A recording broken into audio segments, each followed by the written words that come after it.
everybody, welcome to Kimmel's Irish Pub. Time for another movie review. Tonight's movie, The Passenger. This came out on like Redbox, and it's a man who faces his fear and has to resort to his past somehow because his co-worker goes on a violent killing spree. I don't know, but whatever. And 6.0 on IMDb, but only 491 people rated it so far. The guy I recognized in it is Gallner. I've seen him in a couple of different things. Let's see if I remember. Oh, he was in Smile, Band of Brothers, so I didn't know that. Scream, and Ghost of War. Okay, well, I've seen him. I don't know. That's whatever. So I don't know. It's intriguing. It's, you know, something new. I try and watch everything I can. Hour and 34 minutes long. So let's get into it. Tell you what it's about. Tell you what I think. Stick around. Be my passenger. These don't get any more entertaining, do they? I'll be back.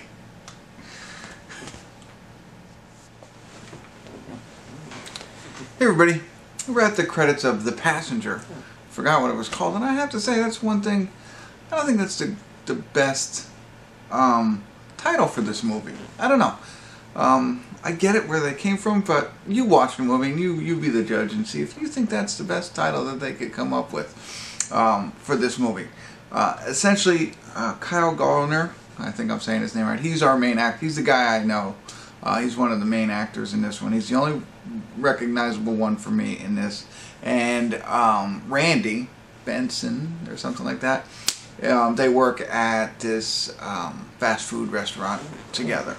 And that's where Kyle, who is the main actor, is the one who starts the violence, right? It's not, I keep saying the main actor, but it's not Randy. Although Randy is the one we first see, he comes to the job first, so he's probably the focal point of the movie, whereas Kyle's character is the one who goes off the hinges, or off the rails, if you will. And, you know, so one thing leads to another, and blah, blah, blah, blah, blah, what they all said in IMDb. But I misunderstood kind of what they said, right? A man is forced to face his fears and confront his troubled past. He must find a way to survive when his coworker goes on a violent killing spree, right? So that's Kyle's character, is the violent killing spree. Randy's the guy who's got to face his fears. I took it a different way, like he's got to go back and, you know, sometimes you have ex-military guys who have to go back to their previous skills to survive. That's not the case here. Essentially what we find out is Randy is a little messed up because of something that happened in his past. That's what he's saying. He has to go back and face his past. That's the piece of it. And then again, Kyle's the one who's being violent and going on this killing spree. And I left one piece. Okay. Anyway, so it gets interesting. Essentially, as he goes on his killing spree, he's taking Randy with him, and things continue to pile up and spiral out of control. And the reason I bring that up is because that's when it felt like uncomfortable for me. You know, I never liked those situations where things continually go bad and go bad and go bad, and that's what was happening for Randy, right? Nothing was going right. There was no, you know, light at the end of the tunnel kind of stuff. It just felt like it was all getting bad and bad and bad, and it was going to end bad. So that part of it, but when you make it through the entire movie and look at it in its entirety, it's not that bad. It's interesting. There's some open questions, of course, that I have, but that I didn't even think about until I just started talking. That tells me that I pretty much enjoyed the movie and the characters, because I want to know more. There's some pieces that were left out. I think that was done on purpose.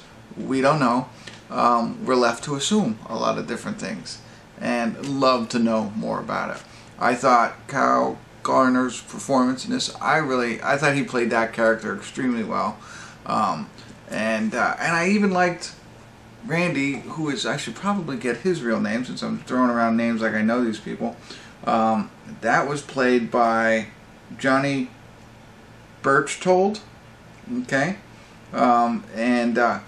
He plays the role pretty well. I think they did a great job in the roles, and they were the only ones that you really had to, that was it. There was nothing really else. It was just the two of them. So It's all left in their hands, and I thought they did great with the characters that they were given. Again, one I knew, one I didn't know, but maybe that guy always plays that type of role, but the victim in a sense. And so I enjoyed that. I thought the plot line was interesting. It was different. It's violent, Blumhouse production, so you can imagine. And it was worth the watch, I think. A little a shorter film, I think, right? Whatever it was, but again, when you see it's hard to talk without. I know I stammer sometimes when it's hard to spoil it. And I know I gave you a lot there, but it's definitely pretty interesting as it develops throughout the whole thing. And like I said, I want more, and I want to know more. I don't know. I'm good. I don't want to watch anymore. I think it ended in a good runtime. I think they covered enough to give me enough what I want. I'm just kind of interested, and that's good. Good character development, I think, for the two characters, and they did a great job of acting. And it all happens in this like small town, so when you get the, I don't know, I guess the cinematography, not even that, but like the building structures and stuff like that.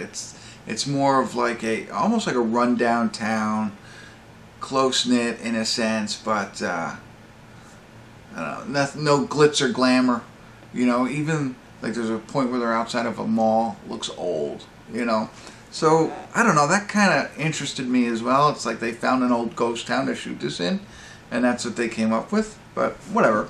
It just I don't know. It all played into the intrigue of the film. I've rambled enough. Definitely worth a watch. Know that there's some bloody. It's obviously he's going on a killing spree, so you got that out. And I think it's worth it to watch. Two actors you might not know too much about do a pretty good job with the roles that they were given. And then when you see, what happens when we come to the end, you'll still have questions, but they're not major ones. They're just little ones. You might enjoy it as much as I did. There you go. That's it. That's what I got for you. Hopefully that was helpful. I'll give this. I forgot. I got to give scores more often. I was told a little feedback. This one's definitely a 6 for me. It's not as good as a 7. I don't go halvesies. Not as good as a 7.